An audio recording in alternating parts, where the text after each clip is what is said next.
Construir, todo mundo quer, né? Agora, dinheiro para fazer a obra, aí essa é a parte difícil. Como é mesmo? Então, muita gente que me procura não tem o recurso total para fazer a obra.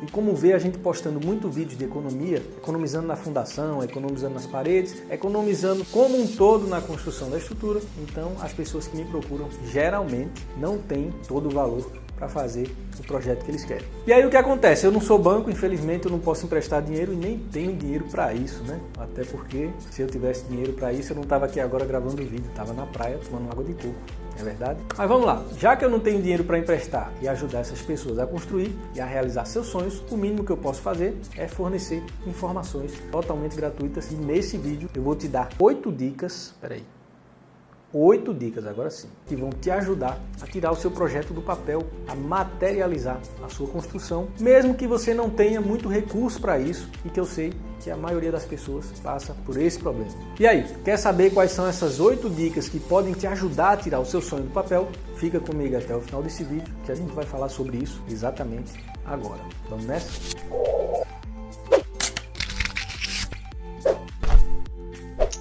E para começar, eu acho que você já podia deixar um legal aqui embaixo, né? Porque isso vai me ajudar a divulgar essa informação e você vai contribuir para que mais pessoas que querem construir e não têm todo o recurso recebam essas 8 dicas e quem sabe também possam realizar os seus sonhos. Então faz esse favor, me ajuda a levar essa informação para o máximo de pessoas possível, basta deixar um legal e se puder compartilhar entre seus amigos também vai ajudar bastante a gente levar essas 8 dicas para todo mundo que precisa receber esse conhecimento. Se ainda não está inscrito no canal, se inscreve agora mesmo, porque os próximos vídeos que a gente vai postar podem te ajudar bastante aí na sua construção ou na próxima obra que você vai fazer, quem sabe, não custa nada, é de graça, só clicar no botão de se inscrever, ativar o sino e automaticamente você vai ser notificado toda vez que a gente postar um vídeo novo. Beleza? Então, vale muito a pena para você estar inscrito e com o sino ativado, pode acreditar. Então vamos lá. Primeira dica e uma das mais valiosas de toda se chama planejamento financeiro.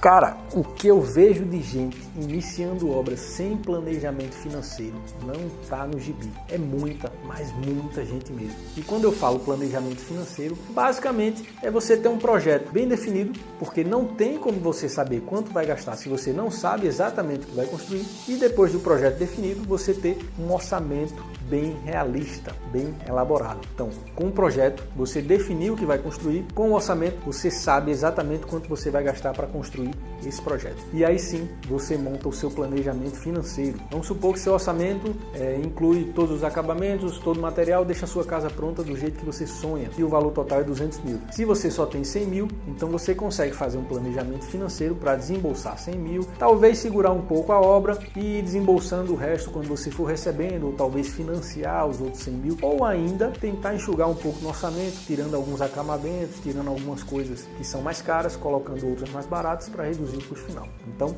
a primeira e mais valiosa dica é planejamento financeiro a partir de um projeto bem definido e de um orçamento bem realista. E a segunda dica, e essa eu falo em vários vídeos aqui, mesmo assim tem gente que ainda não entende, é um projeto bem simples, um projeto otimizado para suas necessidades, para atender estritamente o que você precisa. Então, eu vou te dar um exemplo. Quando eu fui construir esse escritório aqui, muita gente deu pitaco.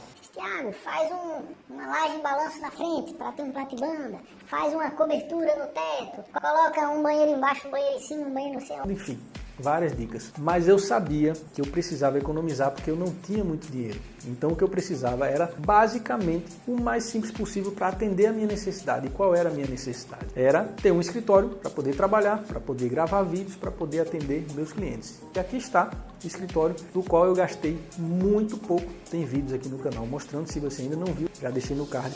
O investimento nessa estrutura toda foi muito baixo, até incluindo os acabamentos. Por quê? Porque eu fiz o projeto mais simples possível, um projeto quadrado, um projeto que atende o que eu preciso, sem muito luxo e sem muita variação. Então, se você tem pouco recurso para construir e você vai projetar uma casa com pé direito duplo, com lajes em balanços, com mezaninos, enfim, com garagem flutuante, piscina na cobertura, sei lá, tudo isso onera e muito a execução da construção.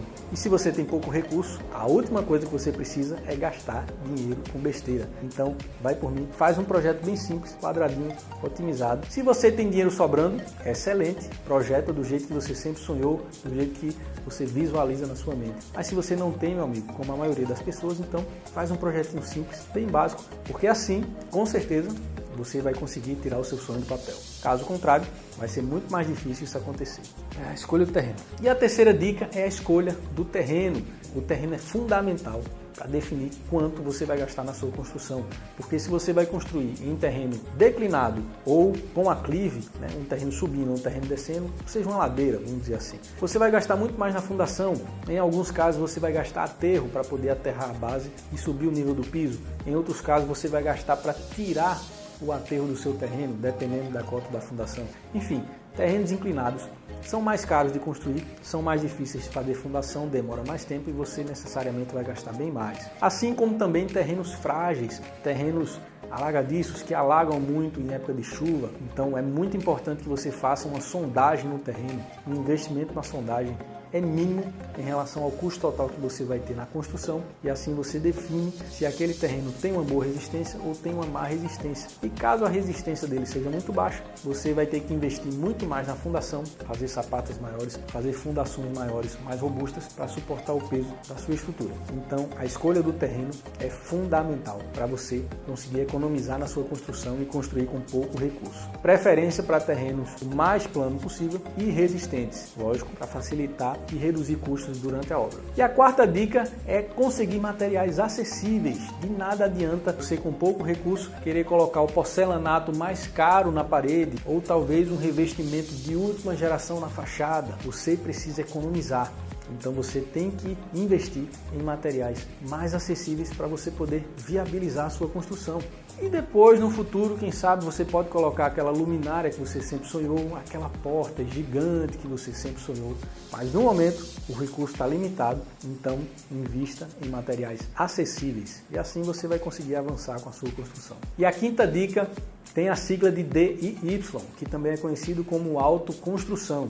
Significa você mesmo colocar a mão na massa e fazer a sua obra. E olha só, eu não sei se você sabe, mas aqui nessa estrutura que eu estou gravando agora, eu fiz exatamente isso. Eu coloquei a mão na massa, eu fiz massa para o pedreiro, eu trouxe bloco para o pedreiro, eu ajudei ele a amarrar ferragem, ajudei ele a fazer formas, a montar laje. Toda a estrutura aqui tem a minha mão junto com a do pedreiro. Então, para eu fazer isso aqui, eu simplesmente contratei um pedreiro e eu fui o ajudante dele. Apesar de eu ser engenheiro, eu não tenho conhecimento prático de fazer massa, de fazer concreto, de assentar bloco. Eu não passo o dia fazendo isso. Então, eu preferi contratar um pedreiro para ele guiar a execução dessa construção do jeito que estava no meu projeto e eu abasteci ele. Eu fui ajudante e assim eu economizei bastante com mão de obra. Ficou bem barato essa construção.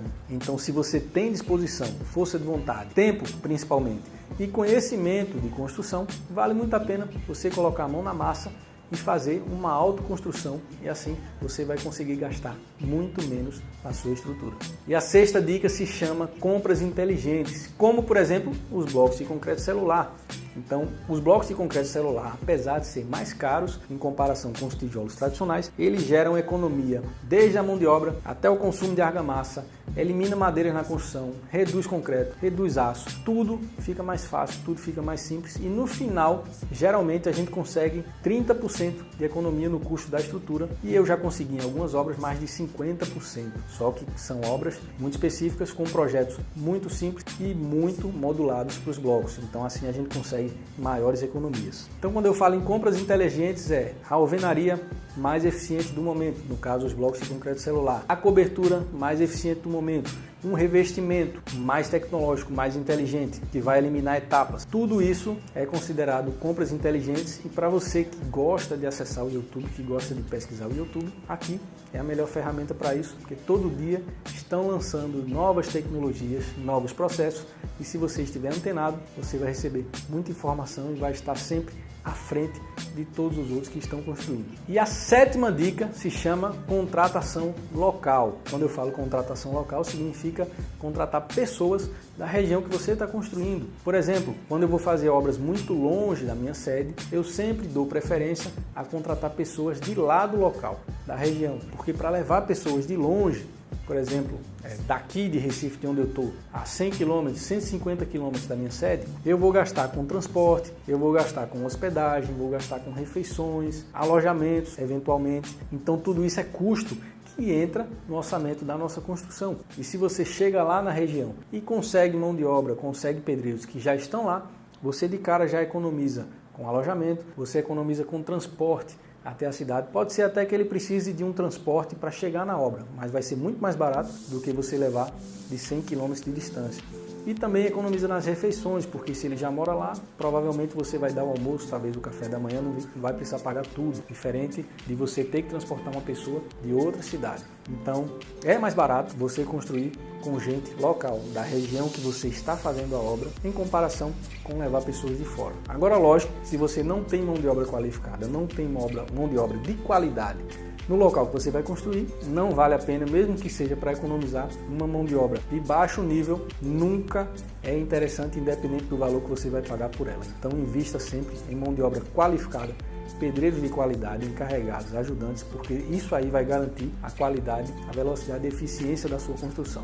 E a oitava e última dica é dividir a sua obra em fases. Então eu já tenho vídeos específicos falando desse tipo de divisão. Se você ainda não viu, já deixei aqui no card, depois dá uma conferida. Dividir a obra em fases é a principal estratégia usada quando você não tem todo o recurso para construir. Quando eu digo fases, você vai dividir de acordo com o seu desembolso financeiro. Eu não sei quantos % de recurso você tem para fazer a sua construção, mas vamos supor que você tenha 50% do valor total para construir. Então você pode dividir, por exemplo, o que é que eu consigo fazer com 50%? Eu consigo fazer a fundação, as paredes, a laje, enfim, a estrutura e o fechamento, mais ou menos isso. Então eu consigo deixar a minha estrutura e fechamento pronto com o dinheiro que eu tenho hoje e depois eu vou fazer outras fases que podem ser aplicação de revestimentos, e aí você desembolsa mais um valor, dá uma estabilizada. Até aí você já fechou duas fases. Terceira fase pode ser louças de metais ou talvez portas e janelas. Quarta fase pode ser telhado, cobertura, impermeabilização. Enfim, você pode dividir a sua obra em quantas fases forem necessárias para você conseguir executar mesmo sem ter todo o recurso para construir. E lógico que para dividir em fases eu sempre sugiro, sempre indico você ter um profissional ao seu lado, pelo menos um técnico de planejamento ou um técnico de edificações que entende de gestão de obras para ele te ajudar a dividir essa obra em fases, para você não correr o risco de, por exemplo, parar a primeira fase no meio da estrutura. E aí quando você voltar daqui a vários meses para continuar essa estrutura, você ter problemas com oxidação de ferragens, ou talvez com maresia danificando alguma coisa, ou talvez com vegetação crescendo na alvenaria ou dentro da sua casa. Enfim, é importante dividir bem essas fases, falando tecnicamente, para você não dividir no momento errado e quando você for continuar você ter problemas para poder enganchar, assim, modo grosseiro de falar, enganchar a nova estrutura que você vai construir e dar continuidade à sua construção. Beleza? Então, espero que essas dicas te ajudem a tirar o seu sonho do papel e a executar a sua obra, mesmo que você não tenha todos os recursos para isso. Me chamo Thiago Melo e te vejo no próximo vídeo.